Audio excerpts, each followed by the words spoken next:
Bonjour à tous et à toutes et bienvenue sur le Renard littéraire.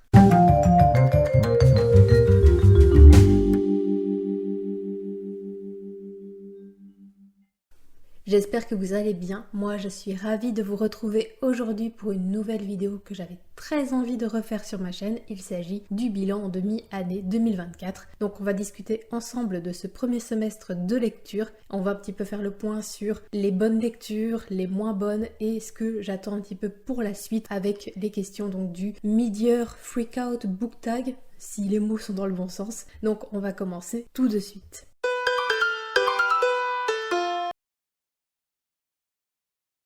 Je débute cette vidéo en vous parlant de ma meilleure lecture de cette première partie d'année et sans aucun doute, il s'agit de Betty de Tiffany McDaniel publié chez Gallmeister. Dans ce roman, l'autrice nous livre l'histoire de sa mère, Betty Carpenter, sixième enfant d'une fratrie de 8. Sa mère est blanche, tandis que son père est cherokee, et alors que les frères et sœurs de notre protagoniste ont pris les traits de leur mère et sont donc blancs, Betty, elle, ressemble davantage à son papa. Comme lui, elle va subir de plein fouet le racisme et la discrimination, et nous suivons donc la famille Carpenter à travers les années, une fois que celle-ci s'installe définitivement dans l'état de l'Ohio. Ce livre a été, contre toute attente, un énorme coup de cœur. Je dis contre toute attente parce que je vous l'avais expliqué dans l'update lecture où je vous parle de ce livre, que je vous laisserai dans le petit i, que j'avais beaucoup de mal avec les parutions de la maison d'édition. Leurs livres étaient trop violents, trop trash et glauques, et je craignais que Betty suive le même chemin et soit trop noir, trop poisseux et trop cynique. Évidemment, ce serait vous mentir que de dire que tout est rose dans ce roman, loin de là. C'est rude, violent, traumatisant, et la liste des trigger warnings serait bien trop longue à énumérer, mais c'était aussi terriblement beau, plein d'espoir et d'humanité. Et en dehors des drames que subissent la famille Carpenter et qui m'ont révoltée, je retiens surtout les moments où on respire, où on voit que la vie peut être belle et paisible.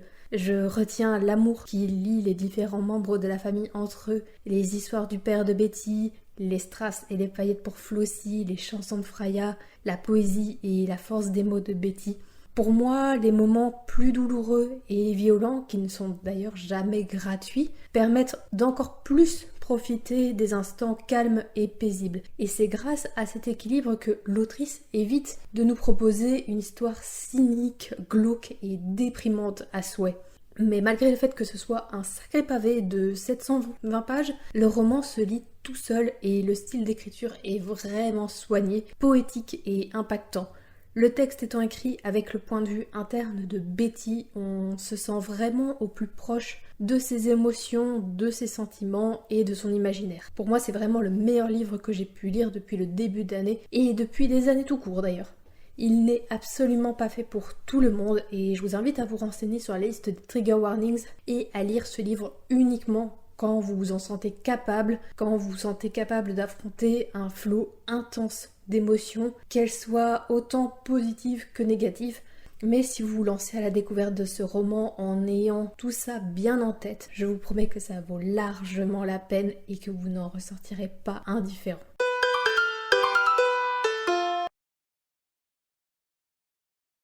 Je n'ai pas été très assidue vis-à-vis des suites de saga puisque j'ai lu pas mal de one-shot et je continue à me focaliser là-dessus on dirait, mais j'ai quand même continué quelques sagas de manga et une sort du lot, c'est Made in Abyss de Akihito Tsukushi, publié chez Ototo, et je vais plus précisément parler du tome 3 que j'ai lu en tout début d'année.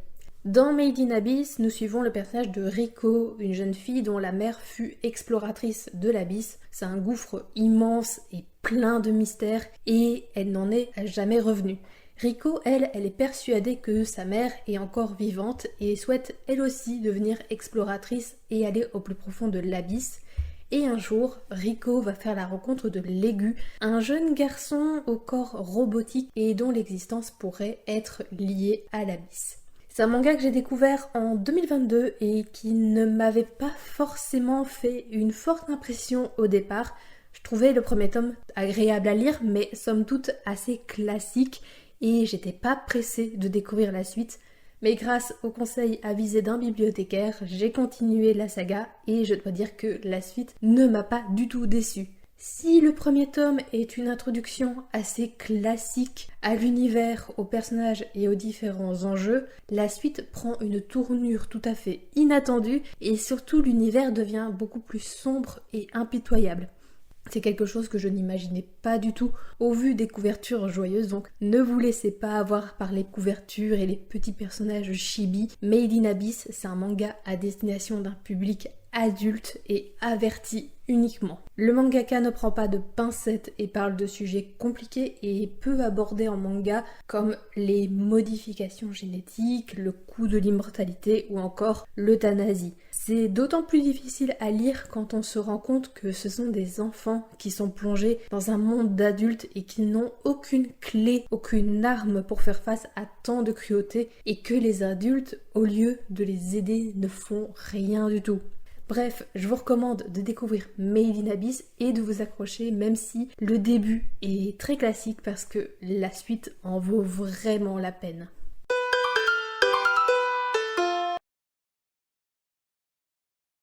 En l'occurrence, il y en a plusieurs. Je vais commencer avec un livre qui a rejoint ma pile à lire très récemment et que je compte lire une fois ma lecture actuelle terminée. Il s'agit du dernier roman de Tiffany McDaniel, Du côté sauvage, qui est toujours édité chez Gallmeister. Le résumé nous dit donc ceci: Ark et Daffy sont jumelles, nées à 1 minute d'intervalle. Unies par leur indomptable chevelure rousse, les récits de leur grand-mère et une imagination fertile, les deux sœurs sont inséparables. Ensemble, elles fuient un quotidien sordide en plongeant dans un monde imaginaire. Pourtant, irrémédiablement engluées dans les ténèbres familiales, elles ne peuvent échapper aux fantômes qui les hantent. Devenue adulte, Ark lutte toujours avec ses souvenirs lorsqu'on découvre le corps d'une femme noyée dans la rivière. Bientôt, les cadavres s'accumulent. Alors que ses amis disparaissent autour d'elle, Ark se rend peu à peu à l'évidence. Tenir la promesse qu'elle a faite à Daffy de les protéger des puissants remous du côté sauvage de l'existence s'avère impossible.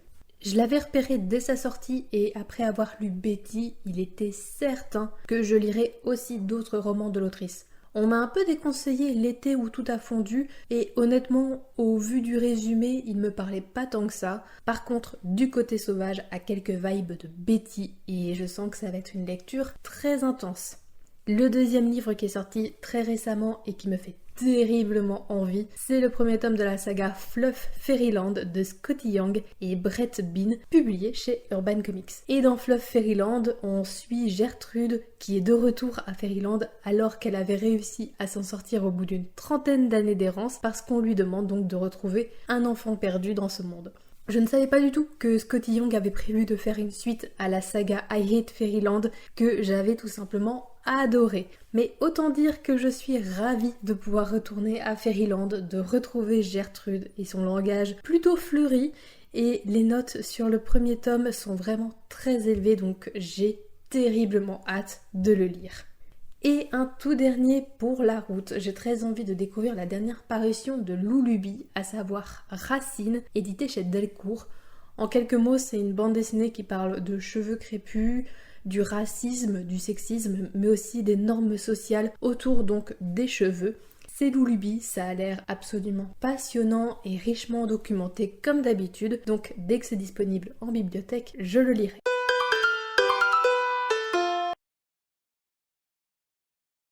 J'en ai eu deux, mais je vais plutôt vous parler du deuxième tome de Shade of Magic, Shade of Shadows, qui est écrit par Vi Ishwab et publié chez Lumen. Shade of Magic, c'est une trilogie de fantasy jeune adulte qui part du postulat qu'il existe différents mondes et donc différents Londres. Le Londres rouge qui fourmille de magie, le Londres gris, c'est-à-dire le nôtre où il n'y a pas de magie, le Londres blanc où la magie est une ressource extrêmement rare, et enfin le Londres noir où la magie a détruit tout sur son passage. Et nous suivons Kel qui est un mage pratiquant la magie de sens qui lui confère la capacité de voyager entre les différents Londres. Kel fait passer des objets entre les différents mondes, ce qui est donc interdit et cette activité va lui porter préjudice le jour où Lila, une jeune fille du Londres gris, va lui voler un objet qui peut mettre en danger les différents mondes. Je ne vais pas m'attarder dessus très longtemps puisque j'ai prévu de vous en parler en détail dans un prochain update lecture, mais j'ai été très clairement désappointée par ma lecture. Autant le premier tome a été un coup de cœur, autant celui-ci a été laborieux et pénible, ce qui rend ma déception d'autant plus vivace. C'était long et l'intrigue de ce second tome ne parvient pas à émerger. L'autrice a voulu partir dans différentes directions qui n'étaient en fait que des leurres, puisque je savais pertinemment que ça n'aurait aucune utilité pour la suite du récit. Le personnage de Lila, que j'avais tellement adoré dans le premier tome, est devenu imbuvable et je n'explique pas ce changement brutal d'attitude. Elle était égoïste, irresponsable, inconsciente et pas une seule fois l'autrice la pousse à assumer ses actes, à la faire prendre ses responsabilités et à la recadrer.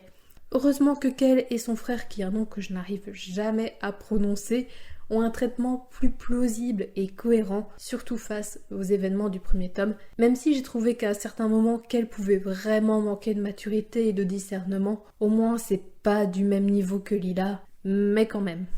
Bref, je vous reparlerai plus en détail dans la prochaine vidéo, mais ça a été vraiment ma plus grosse déception depuis ce début d'année.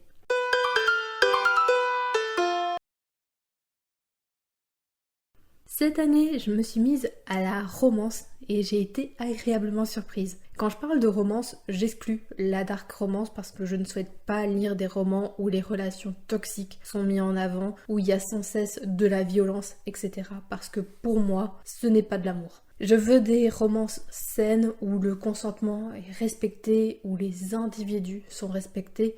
Et ça, je l'ai trouvé avec Comme dans un roman d'été de Emily Henry, publié chez Le Cherche Midi. Nous suivons les personnages de January et Augustus, qui sont tous les deux des écrivains à succès. January publie des comédies romantiques au happy end, tandis que Augustus, lui, écrit des romans noirs, sombres et aux personnages torturés. Cependant, les deux font face au syndrome de la page blanche et afin de sortir de cette mauvaise passe, ils se lancent tous les deux un pari. January devra écrire un roman sombre, noir et poisseux, tandis que Augustus, lui, devra écrire une comédie romantique, pleine de joie et qui se termine bien. N'étant pas friande des romances contemporaines, je n'attendais pas grand-chose de ce roman, si ce n'était de me changer les idées et de m'offrir une histoire feel good. Eh bien, j'ai été agréablement surprise parce que j'ai passé un très bon moment en compagnie de January et Augustus. J'avais trouvé l'histoire bien plus profonde que ce qu'elle peut laisser paraître au premier abord, puisqu'on parle de sujets assez délicats comme le deuil ou encore la maladie. L'autrice traite de ces sujets avec beaucoup de pudeur et de finesse, sans jamais tomber dans le mélodrame inutile et plombant. La romance est aussi très bien réalisée, j'ai beaucoup aimé le fait que les personnages ne soient pas dans la phase enemies trop longtemps et qu'ils tissent peu à peu des liens, qu'ils apprennent à se connaître et à être amis, même si on sent une certaine tension amoureuse entre eux. J'ai trouvé ça très crédible et ça me plaît bien de ne pas basculer d'un extrême à l'autre trop rapidement. Il y a quelques scènes de smut mais rien de bien gênant. Et puis je préfère largement avoir quelques scènes de smut où les personnages se respectent, cherchent et respectent le consentement de l'autre plutôt que le contraire. Bref, comme dans un roman d'été m'a permis de me rendre compte que la romance contemporaine ça peut être chouette et j'ai eu envie d'en lire davantage, que ce soit celle de Emily Henry qui est un petit peu ma référence en termes de romance ou celle d'autres auteurs ou autrices, tant que les relations sont consenties et saines, ça me va.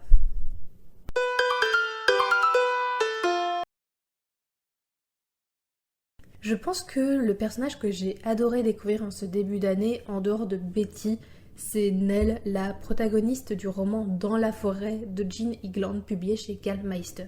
Dans la forêt, c'est un roman de science-fiction post-apocalyptique où nous suivons deux sœurs, Nell et Eva, vivant dans une forêt de l'état de Californie. Et peu à peu, le monde tel qu'on le connaît disparaît puisqu'il n'y a plus d'électricité, plus de moyens de transport, plus de pétrole, etc. Et nous suivons donc ces deux jeunes filles dans leur quotidien à l'écart de tout.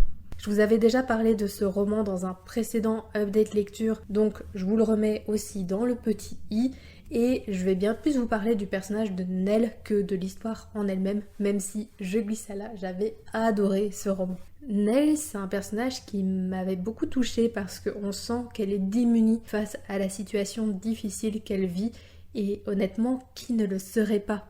Seulement, elle sait aussi qu'elle ne peut pas rester dans cet état longtemps puisque sa survie et celle de sa sœur reposent uniquement sur ses épaules. Elle doit réprimer sa peur, ses doutes pour être pragmatique et trouver des solutions pour survivre, même si cette attitude lui coûte.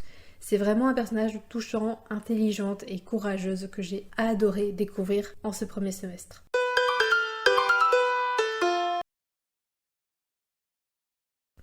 Malheureusement, je n'ai aucun autre livre à vous proposer pour cette catégorie que Betty de Tiffany McDaniel, donc je ne vais pas épiloguer et répéter inutilement ce que j'ai déjà dit et je passe directement à la question suivante.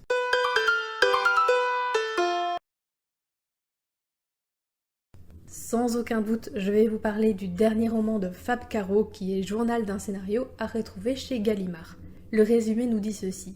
On va faire un beau film. Depuis que le producteur a validé ainsi son scénario, Boris est aux anges. La magnifique tragédie amoureuse qu'il a intitulée Les Servitudes silencieuses verra le jour au cinéma en noir et blanc, comme dans ses rêves les plus fous. Et tout semble décidément sourire à Boris quand il fait la rencontre d'Aurélie, une jeune femme cinéphile qui se passionne pour le projet. Pourtant, le cinéma, comme l'amour, a ses aléas et ses contraintes. Du film d'auteur au navet, il n'y a parfois qu'un pas. Si vous me suivez depuis quelque temps, vous savez que j'aime beaucoup ce que fait Fab Caro. J'avais adoré Zai Zai Zai Zai et Moon River qui sont deux excellentes bandes dessinées. Et en termes de romans, je recommande toujours très chaudement Le Discours et Broadway. Seulement en 2022, il y a eu un accident de parcours avec Samouraï que je n'avais pas trouvé à la hauteur et pas très drôle non plus. Donc j'espérais que le journal d'un scénario soit du côté discours et Broadway de la force. Sans être non plus du même acabit que ces deux livres-là, je dois dire que j'ai passé un très bon moment avec Journal d'un scénario, que j'ai vraiment pouffé de rire à certains moments.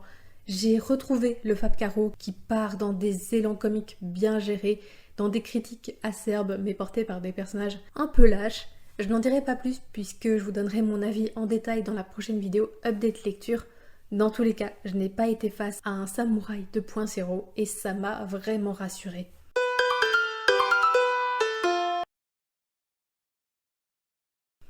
Eh bien, je ne vais pas faire plus original que l'an dernier, mais le plus beau livre que j'ai acheté et que je suis en train de lire à l'heure où je prépare cette vidéo, c'est le tome 4 de la saga Anne, à savoir Anne de Windy Willow, publié chez Monsieur Toussaint Louverture. Je parle très régulièrement de cette saga chère à mon cœur, mais si vous ne connaissez pas la série de livres, sachez qu'on suit Anne Shirley, une jeune orpheline qui a été adoptée par erreur par Marilla et Matthew, un frère et une sœur, et ces derniers souhaitaient en fait adopter un garçon pour aider Matthew aux travaux de la ferme, sauf que lorsque ce dernier est parti à la gare chercher l'enfant adopté, il n'y avait que Anne et il n'avait pas du tout le cœur à la renvoyer à l'orphelinat. Et nous suivons donc Anne de ses 11 ans jusqu'à l'âge adulte, puisque dans le tome 4, Anne est désormais âgée d'une vingtaine d'années. Je vous parlerai de mon avis plus en détail lorsque j'aurai terminé ma lecture. Je peux toutefois vous dire que j'adore ce tome parce que Anne est vraiment l'élément central de cette histoire. Ce sont les personnages qui gravitent autour d'elle et non l'inverse, ce qui me fait vraiment plaisir. Mais pour revenir au sujet de cette question, je pense qu'il n'y a pas photo. La couverture est splendide avec toutes ces nuances de bleu, les petits détails parsemés, la sensation qu'on marche aussi sur ce chemin enneigé. En plus, ce livre est très qualitatif, très agréable à lire, le papier est épais comme j'aime, les marges suffisantes, ni trop serrées ni trop éloignées. Bref, c'est un vrai petit bijou que je suis ravie de posséder.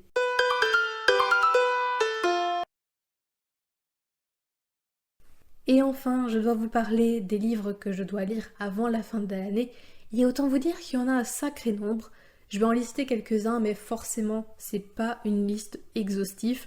Donc tout d'abord, j'aimerais lire le deuxième tome de la saga Mémoire de la forêt de Michael Brun-Arnaud qui s'intitule Les carnets de Cornelius Renard et qui est toujours publié chez l'École des loisirs, mais je me le réserve pour le prochain Pumpkin Autumn Challenge. Toujours dans ma pile à lire, j'aimerais découvrir Lettre au père de Franz Kafka, publié chez Folio dans leur collection 3€. C'est un court roman qui a rejoint ma pile à lire très récemment et qui permet en fait d'avoir un œil nouveau sur son célèbre livre La Métamorphose que j'avais adoré. Et j'aimerais également mettre un terme à la saga Shade of Magic en lisant le dernier tome Shade of Light qui est écrit par V.E. Schwab et toujours édité chez Lumen. Comme ça, j'aurai définitivement fini cette saga que je traîne depuis bien trop longtemps. Et enfin, découvrir le classique de la fantasy qui est L'Assassin Royal de Robin Hobb publié chez J'ai lu. Parce que tout le monde dans le book club n'en dit que du bien et est conquis par cette saga de fantasy, alors il est grand temps que je m'y mette aussi. Et je pense que c'est déjà pas mal du tout.